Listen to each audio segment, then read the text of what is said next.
Sawadee-ka. Thank you for joining us on Newsline. We're broadcasting live on NBT Radio Thailand FM 88 and also on NBT World. It's a Wednesday and the date is February 24th. And my name is Sandra Hanut-Saha.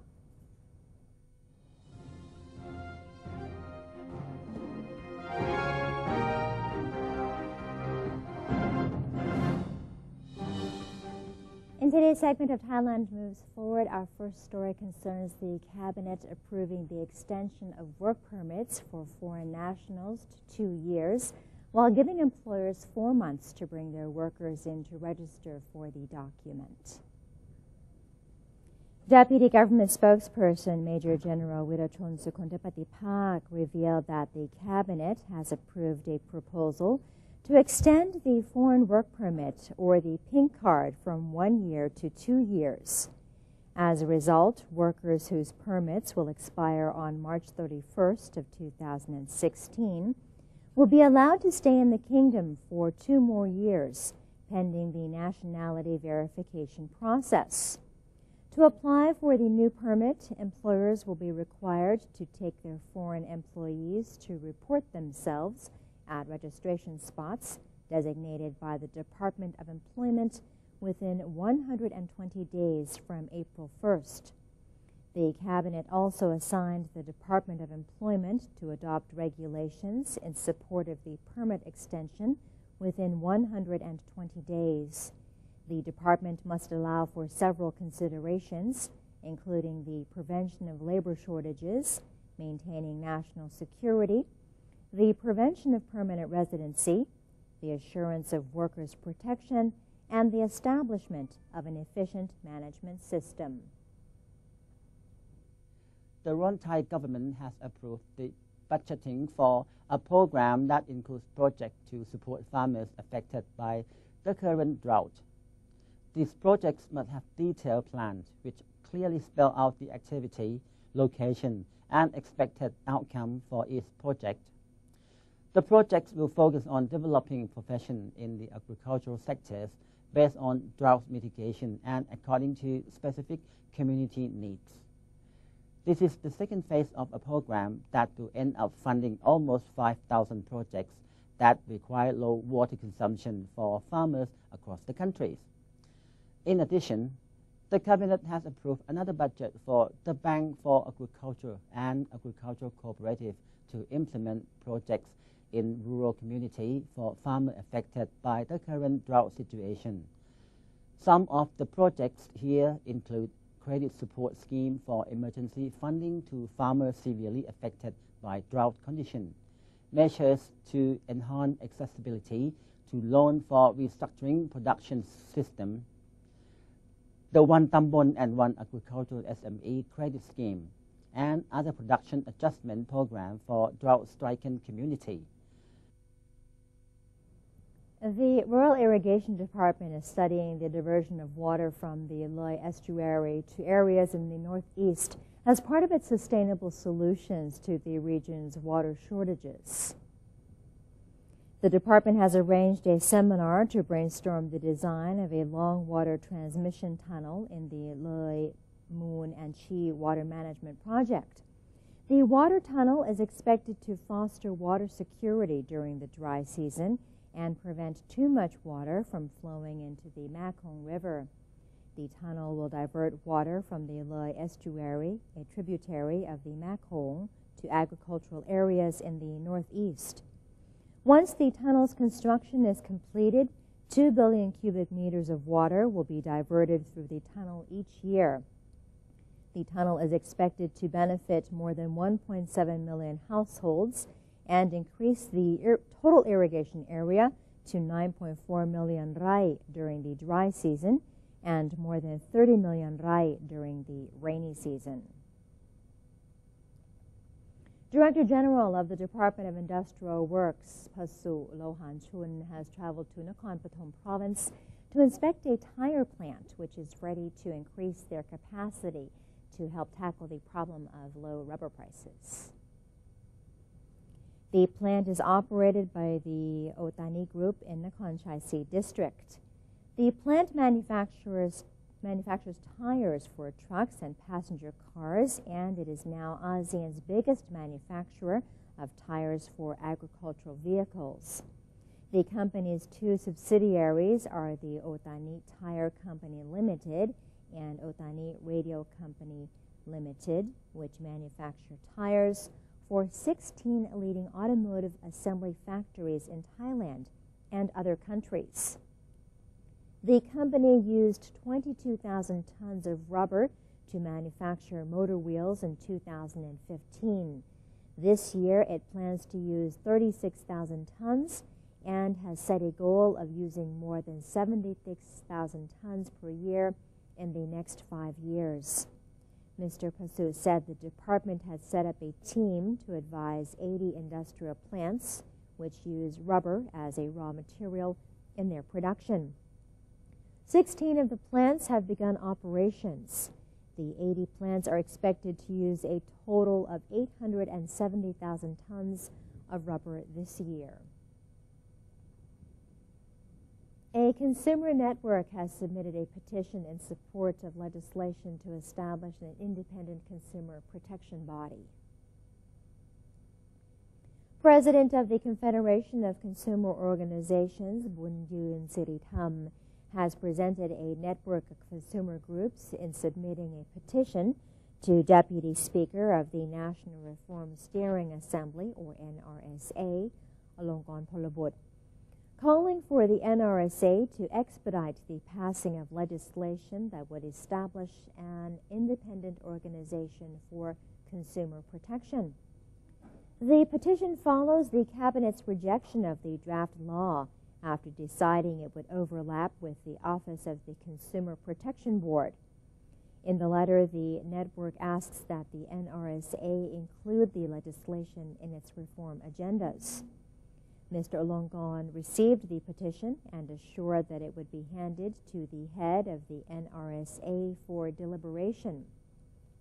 He said he would also discuss the matter with the NRSA's Subcommittee on Labor and Consumer Protection, which directly handles the issue. He gave his view that the issue should be pursued further as it concerns the well-being and protection of the people. The spokesman of the Constitution Drafting Commission, or CDC, has given an update on revisions to the draft charter. CDC spokesman Chatai Na Chiang Mai told reporters that the charter drafters have already reviewed opinions and suggestions from the public and various agencies and organizations and applied them to the revisions of sections 41, 42, 43, and 54 of the draft Constitution. Mr. Chatai said that the revisions of these sections have made them clearer in their own ways. For Section 41, the CDC has clearly specified that individuals or communities have the right to sign a petition for any state agency to launch any action to benefit the public or communities, or to suspend any action that may affect their well-being. The charter drafters also rewrote Section 42 to endorse any individual's freedom to form an association, a cooperative, a union, or a community organization. The revised Section 43 now clearly confirms the rights of individuals and communities to help manage, maintain, and make use of national resources, the environment, and biodiversity in a sustainable manner. The Minister of Commerce has joined hands with the private sector to hold TIFEX World of Food 2016, enlisting the world-renowned German event organizer Köln Messe to aid in promoting Thai food and agricultural manufacturers. Deputy Minister of Commerce Winichai Damjang led on that TIFEX World of Food 2016 will likely take place in late May at Impact Muangthong Thani. The event will look to assert Thai food products on the world stage, while itself aiming to become Asia's most prominent food industry convention. producers from up to 40 nations have already signed on to take part in the fair. The event is expected to generate up to 1.5 billion baht in sales, adding to a 7 billion baht forecast for the year. The Ministry of Commerce has placed great importance on the Thai food sector, as it is among the top 5 sources of export revenue for the kingdom, reaching $24 billion last year. The National Science and Technology Development Agency, or NSTDA, has organized the first ever Thailand Tech Show, aiming to push readily applicable technologies to market. The NSTDA, in cooperation with 19 networks, has set up the first ever Thailand Tech Show under the theme From Shelf-Top to Storefront, looking to drive academic research into commercial usage. Deputy Director of the NSTDA, Narong Sirilet Waragun, revealed that over 150 works will be on display at the show, which will allow 15 minutes for each of the work's creators to present their accomplishments. The event will also serve as a forum for business negotiations, allowing for the innovations to hit the market sooner. Participants that can secure a deal are required to pay a 30,000 baht facilitation fee, along with 2% of their sales total. The event will also feature a product shopping zone displaying technological innovations from 19 partner agencies, including extracts from sticky rice that can be used in anti-aging products. The show is taking place today and tomorrow at Queen Sirikit Convention Center. The Department of Disease Control has moved to prevent and control tuberculosis, or TB, after it found that only 59% of TB patients in Thailand had access to medical treatment. Director General of the Department of Disease Control, Dr. Amnoy Gatina, and executives of the Bangkok Metropolitan Administration on Tuesday observed an activity at the Bangkok Rubber Public Limited Company to campaign for tuberculosis treatments in urban areas, called the Bang Klo model. Dr. Amnoy said tuberculosis, or TB, was still a major public health issue in Thailand, and there were currently as many as 120,000 TB patients in the country. The Bang Klo model searches for and treats TB patients in urban areas. It is connected with public health centers to control TB and other chronic diseases, which require continuous treatment for 6 to 8 months. Tuberculosis symptoms include a bad cough for more than 2 weeks, a low fever in the evening, no appetite, and weight loss. Those suspecting tuberculosis infection are advised to seek medical attention immediately, since the disease has a high rate of recovery and it is important to prevent the disease from spreading. Police in Pattani province have arrested a fishing vessel confiscating over 70,000 liters of smuggled oil from neighboring countries. Authorities inspected a large commercial fishing vessel that had docked at Pattani Bay after being informed that the boat had not flown flags or any nationality or exhibited any form of identification. Inspections revealed that the boat's hull had been modified into a large oil tank carrying over 70,000 liters of smuggled oil. The authorities arrested the crew members, consisting of 1 Laotian, 2 Thais, and 1 Cambodian. And that is the end of today's edition of Thailand Moves Forward. Up next in our ASEAN news, Thailand and Myanmar have signed an agreement to dissuade residents from slash and burn farming. But first, here's a look at the exchange rates and also the commodity prices.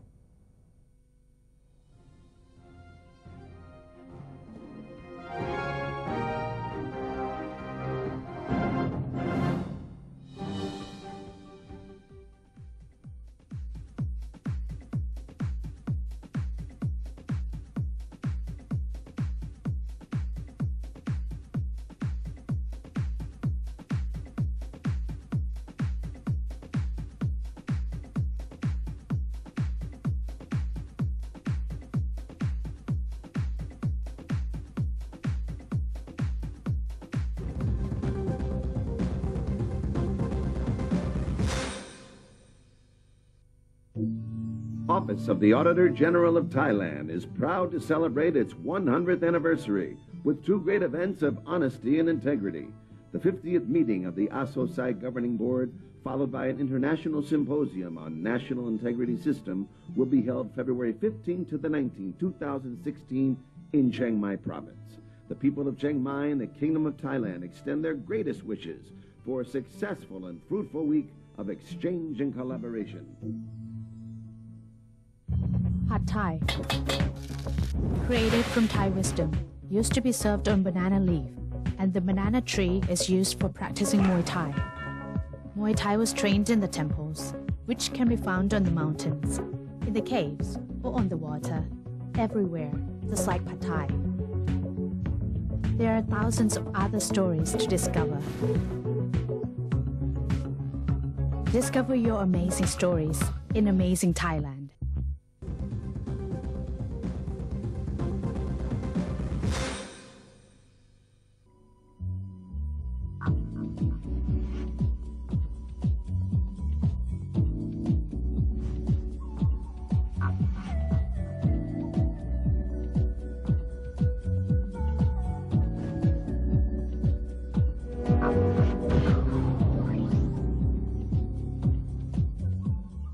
Welcome back to Newsline. It's time for some ASEAN updates. Thailand and Myanmar have forged an agreement to dissuade residents from slash and burn farming to avoid annual issues with haze.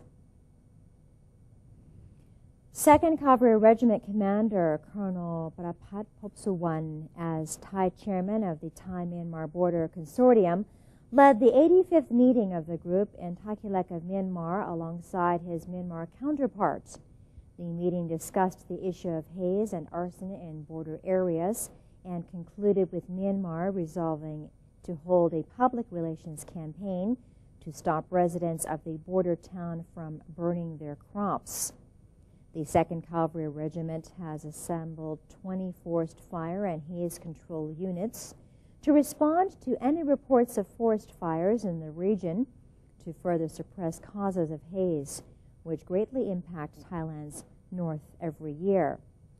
The units have coordinated with border units in both Thailand and Myanmar to respond to incidents of fire on both sides of the border. Myanmar launched a nationwide campaign of polio vaccinations in an attempt to eradicate the disease among children under 5 years old. In Yangon's South Okala Township, nurses and medical staff from local hospitals joined the campaign, setting up 20 medical visiting stations to provide the oral polio vaccine, or OPV, drop to more than 2,000 children in the area. Myanmar's Ministry of Health recently found 2 polio cases in children in Rakhine State. The ministry has set up this campaign in an attempt to announce Myanmar as a polio-free country in 2016. The country expects about 4.5 million children under 5 years of age to access to the oral polio vaccine, that is, during the campaign, before changing to a vaccine injection in the next campaign. When replaced, children will only need 1 vaccine injection instead of 3 sets of the oral polio vaccine.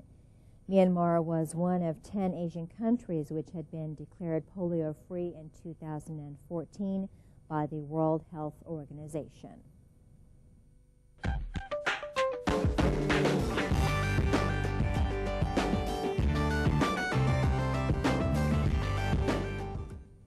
Elsewhere in the world, Fijians were in desperate need of aid to be sent to remote islands and coastal villages devastated by a powerful cyclone which killed at least 29 people. Aerial footage of outlying islands shows whole villages flattened and flooded after Cyclone Winston's destructive winds, up to 325 kilometers per hour, tore through the archipelago of 300 islands. Thousands of Fijians live in tin or wooden shacks in low-lying coastal areas. There are fears the death toll could rise in the nation of 900,000 people when communication resumes, with the smaller islands hit on Saturday. Authorities have warned of catastrophic damage to Koro Island, Fiji's seventh largest island. More than 8,000 people continue to shelter in evacuation centers across the country. Aid workers have warned of potential outbreaks of the Zika and dengue viruses, both carried by mosquitoes, which may breed in stagnant water left by the storm. Prime Minister Frank Bainimaramaha reassured Fijians that the government was doing all it could amid growing criticism of a slow response in some parts of the country. And before we say goodbye, we have a quick announcement for you. The Thai National Committee on Irrigation and Drainage is inviting members of the public to take part in a slogan contest under the theme of Water Management in a Changing World, Role of Irrigation for Sustainable Food Production. The slogan needs to be in both English and Thai and should be sent to sloganwif2016@gmail.com no later than today. The winner will be announced on February 29th of 2016 and will also receive 20,000 baht in prize money along with a certificate. For more information, please visit worldwideweb.rid.go.th/ThaiCID/. And that's it for today's edition of Newsline. If you have any comments or suggestions, do feel free to email them to us at newsline.nbt@gmail.com.